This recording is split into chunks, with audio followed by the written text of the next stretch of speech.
talk about this one. That's right. Welcome Drew's truck back into the shop and work on some stuff here.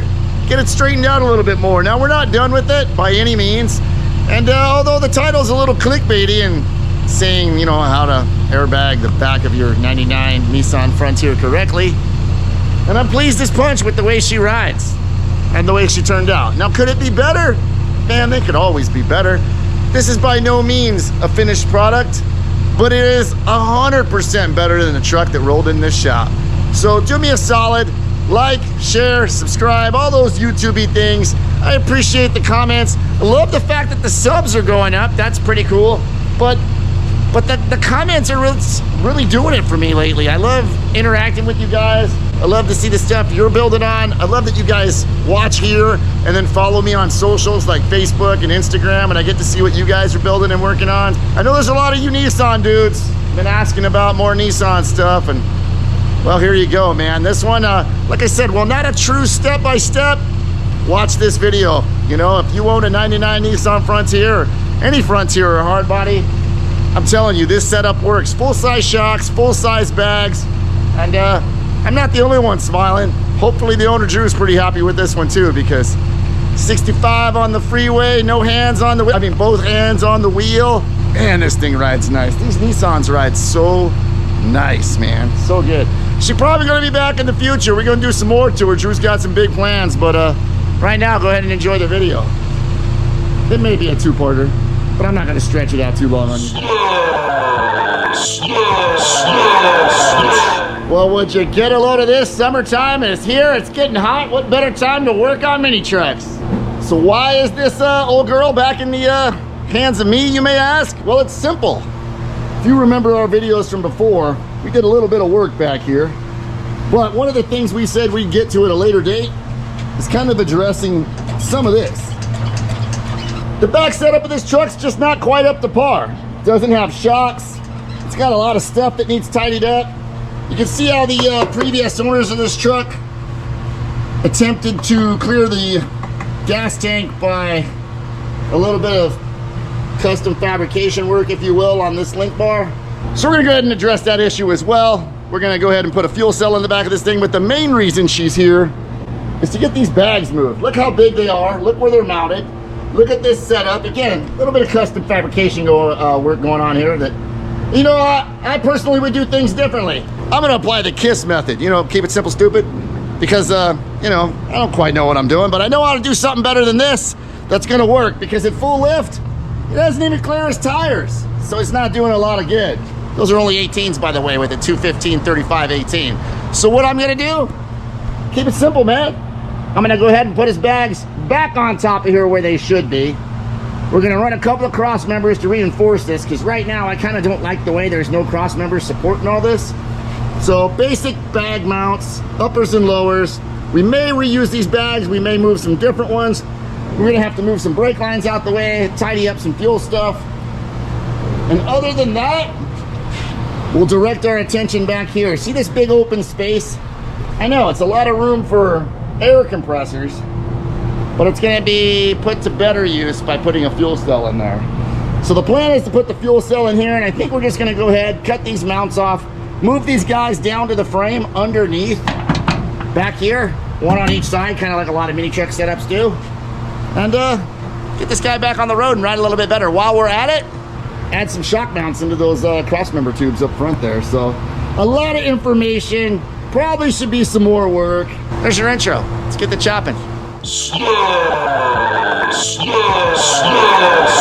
Plan being the new airbag brackets, kind of living in this area here where they normally would on a mini truck.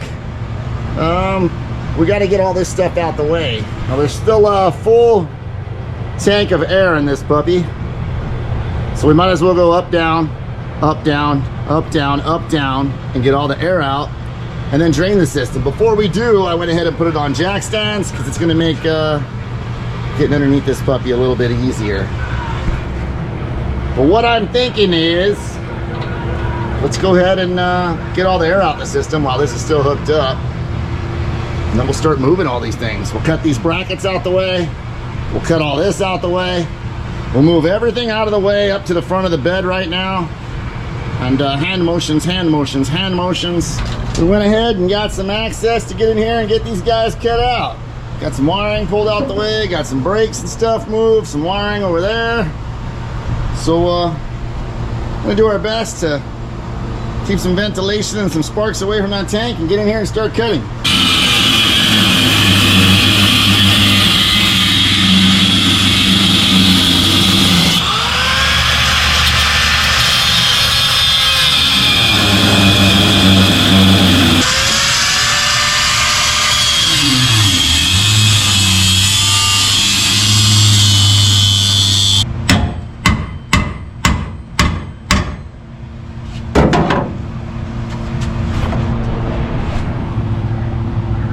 Just a little bit of rust.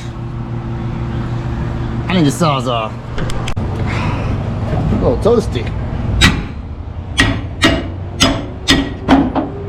Oh shit. Should have bought something good, quality at Harbor Freight. Lord knows where that came from.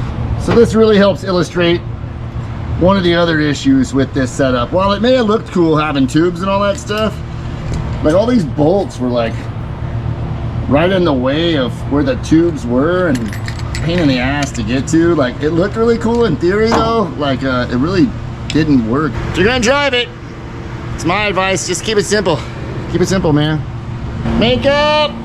Makeup!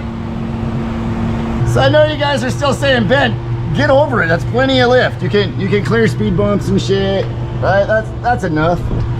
Let me remind you, those of you that have been with me for a minute and have watched the previous video of this truck and why we're doing this now, it's because we band-aided it. I put these spacers in on that episode.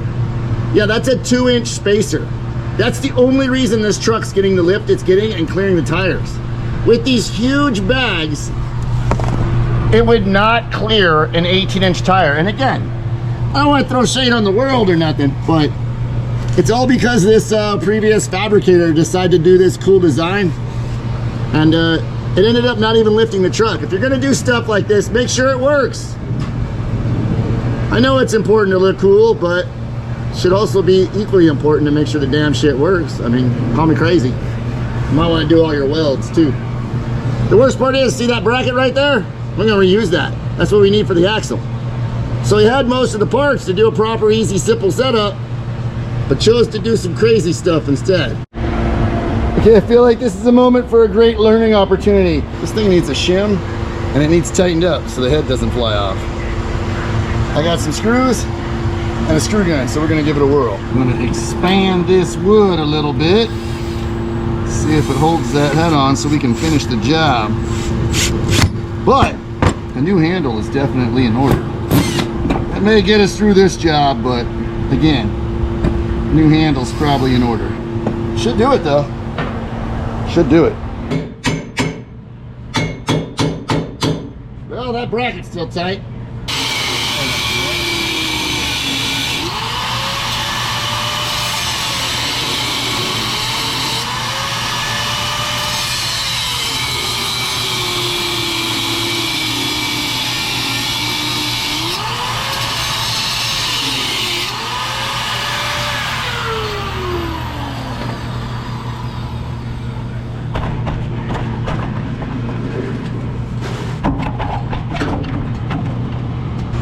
Keeping track at home, you know I like to play those games. How long can we make one wheel last? So far, got half of our work done, still on the same wheel. We ended up having to get some more blades, but not bad. We got most of it done with one.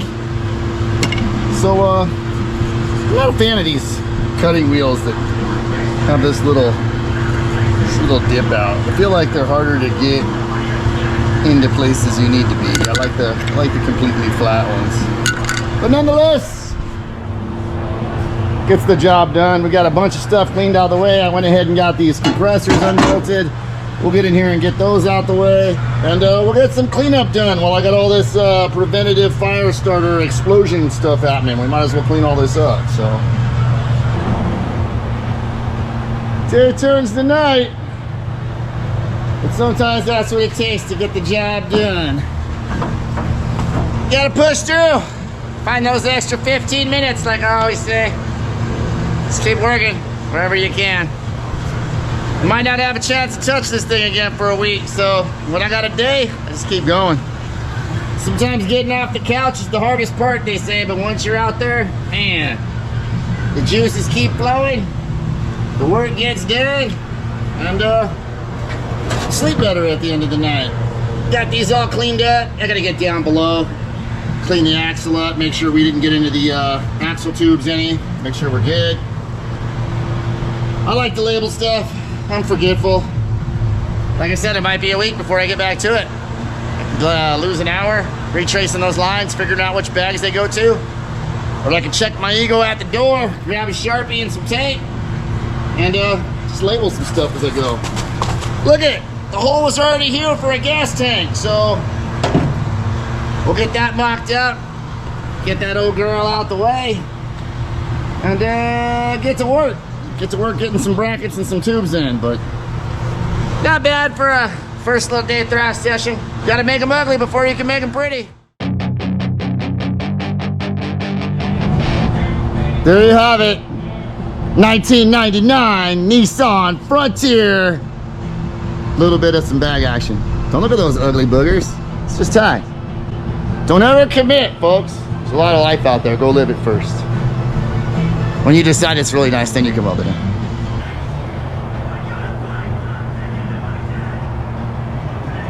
Some late nights here in the garage. No, that wheel's not going on the truck, but it does make a great mock-up for a gas tank. I think I've got the layout finalized, so we'll get to cutting some tubes, getting everything dropped in here.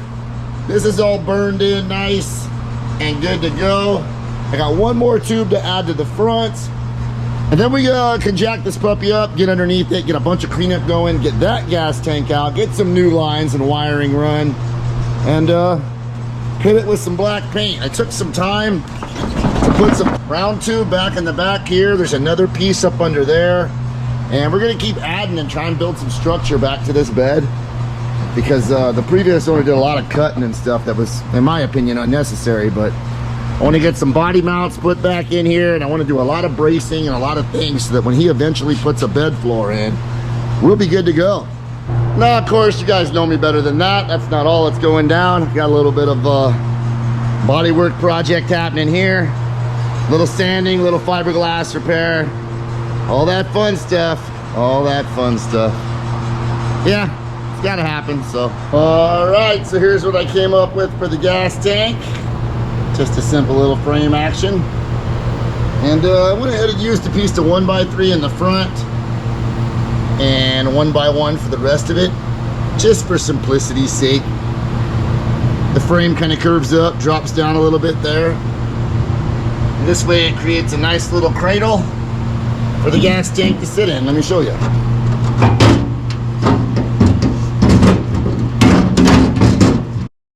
Now listen, I edit all this stuff in iMovie because, you know, I make tons of money off doing YouTube and stuff. So the audio file is corrupted. Maybe it's that broken GoPro. I don't know what I'm saying, but it would really, really help me out here if you guys would just ignore this part of the video and just pretend that it's really good and there's just some good information about how level the tank is, so Drew can feel happy that his gauge readings are accurate.